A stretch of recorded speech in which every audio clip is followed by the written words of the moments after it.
Hello मेरे प्यारे भाइयों, तो आज हम देखेंगे स्मिथ रिएक्शन, जो कि इम्पॉर्टेंट रिएक्शन है और वेरी इजी रिएक्शन है। तो इस रिएक्शन में भी कुछ नहीं है, क्योंकि ये रिएक्शंस कई बार एग्ज़ाम में पूछी गई हैं और ये 2 नंबर में आ जाते हैं, तो इनको इग्नोर बिल्कुल ना करें। और इस वीडियो में आप लोगों को मैं सिखा दूंगा कंप्लीट रिएक्शन, और कभी नहीं भूलोगे आप लोग, ठीक है। तो सबसे पहले हमें ध्यान क्या रखना है रिएक्शन बनाने में, कि जो रिएक्शंस देखें स्मिथ रिएक्शन से, तो इसका हमें प्रोडक्ट क्या मिलेगा। तो भैया जब हम स्मिथ रिएक्शन का जैसे नाम आएगा तो हमें पता होना चाहिए कि इसमें हमें मिलेगा मेथिल एमीन, ठीक है। क्या मिलेगा भैया? Methyl amine. तो सबसे पहले हम रिएक्शन लिखेंगे, फिर इसके बाद इसकी हम थ्योरी लिखेंगे, क्योंकि रिएक्शंस आपको अगर पता है तो थ्योरी आप उसी बेस पे लिख लेंगे, उसमें कोई दिक्कत नहीं है, ठीक है। तो रिएक्शन बनाने पहले मैं एक बार बता दूँ कि जो भी आप रिएक्शन बनाएं, ठीक है, आपको कंपाउंड के नाम पता होने चाहिए, क्योंकि जब तक आप कंपाउंड के नाम नहीं पता होंगे तब तक आप उसकी थ्योरी नहीं लिख पाएंगे, ठीक है, और रिएक्शन भी आपकी कंप्लीट नहीं हो पाएगी। तो सबसे पहले हम इसमें भी लेते हैं एसिटिक अम्ल, ठीक है। तो एसिटिक अम्ल का फार्मूला आप लोगों को नहीं पता होगा तो आप लोग बना ही नहीं सकते हैं, ठीक है। तो पहले अपना फोकस करिए कि जो कंपाउंड है उनके नाम पता होने चाहिए, ठीक है। तो हमने लिया एसिटिक CH3COOH, इसको हम क्या बोलेंगे? एसिटिक अम्ल, ठीक है, एसिटिक अम्ल। फिर प्लस हाइड्रोजनिक अम्ल, तो इसका फार्मूला क्या होता है? N3H, ठीक है, NH3 अमोनिया हो गया, N3H होता है, ये चीज़ याद रखना। अब इसके बाद क्या होगा, इसको क्या लिखेंगे भैया? हाइड्रोजोइक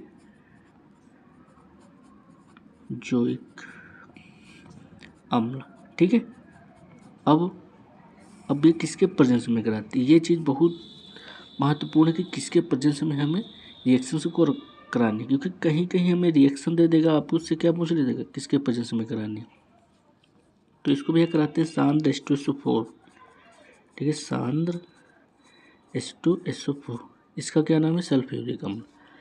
अब ये हमें क्या मिलेगा? यहाँ पर हमें मिलेगा भैया मेथिल एमीन CH3NH2, ठीक है।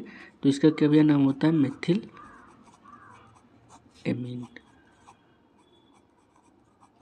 और यहाँ पर भैया क्या निकलेगा? CO2 कार्बन डाइऑक्साइड और नाइट्रोजन गैस। तो इस रिएक्शन में हमें क्या ध्यान रखना है कि जो भैया कंपाउंड है हमें उनको ध्यान रखना है। और एक चीज़ ध्यान रखना है कि स्मिथ अपक्रिया का जैसे नाम आए तो हमें क्या पता, हमें मेथिल एमीन मिलेगी। मेथिल एमीन में हमें क्या क्या लेना है? एस्टिक एसिड और हाइड्रोजनिक अम्ल, ठीक है, सांद्र H2SO4 में करानी है। ये चीज़ आपको माइंड में 2 बार रटना है, ठीक है। अब इसके बाद इसकी थ्योरी देखो कैसे लिखेंगे। तो थ्योरी लिखने का आसान तरीका क्या है? जो भी हम कंपाउंड लेंगे उसका नाम पता हो और उसको लिख लें, ठीक है। तो अब हमें क्या मिला है भैया? मेथिल एमीन, या इसको बोलते हैं प्राइमरी एमीन। तो हम क्या लिखेंगे? यह प्राथमिक एमीन बनाने की विधि है। अपने शब्दों में लिख लो, कोई दिक्कत नहीं, लेकिन क्या रिएक्शन हमारी सही होनी चाहिए। तो हम लिखेंगे यह प्राथमिक एमीन बनाने की विधि है, ठीक है। इतना काम हो गया। अब देखो, अब क्या लिखा है? एसिटिक अम्ल, ठीक है। तो हम लिखेंगे एसिटिक अम्ल व हाइड्रोजोइक अम्ल, ठीक है। क्या लिखेंगे? एसिटिक अम्ल की क्रिया हाइड्रोजोइक अम्ल के साथ सांद्र H2SO4 की उपस्थिति में कराने पर हमें मिलता है मेथिल एमीन। तो इस क्रिया को क्या कहते हैं? स्मिथ अपक्रिया कहते हैं। यही थ्योरी लिखनी, जो लिखा है भैया वही क्या लिखना है, यहाँ पर अपने शब्दों में लिख देना है। तो हम क्या लिखेंगे कि एसिटिक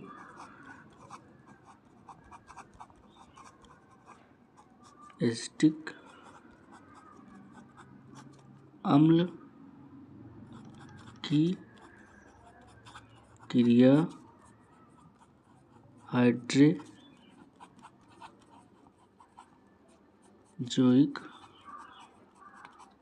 अम्ल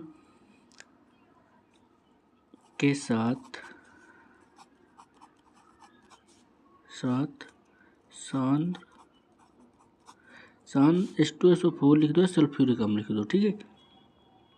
तो सांद्र H2SO4 या सल्फ्यूरिक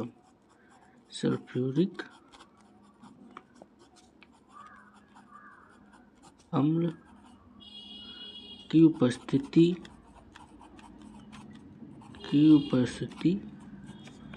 में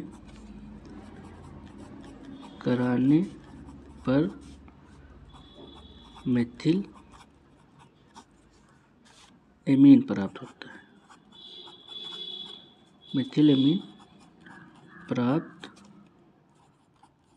होता है। यह क्रिया स्मिट अपक्रिया कहलाती है, ठीक है। स्मिट अपक्रिया